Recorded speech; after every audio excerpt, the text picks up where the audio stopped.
I'm getting very angry. This is what's happening. Walang ginawa kahit isang araw hindi nagtrabaho. Wala kang makita, puntahan ninyo, wala kayong makita kahit na ano. Tuloy-tuloy ang pagbaha doon sa kabila.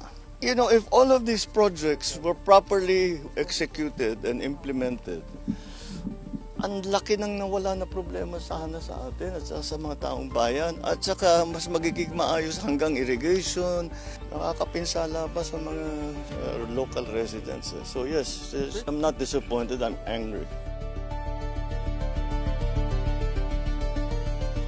Talagang I'm thinking very hard to pipilahan natin sila na economic sabotage because economic sabotage is very clearly.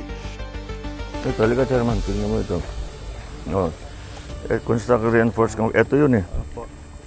Nag-start na raw ng February.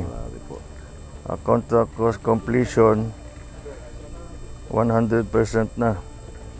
Complete.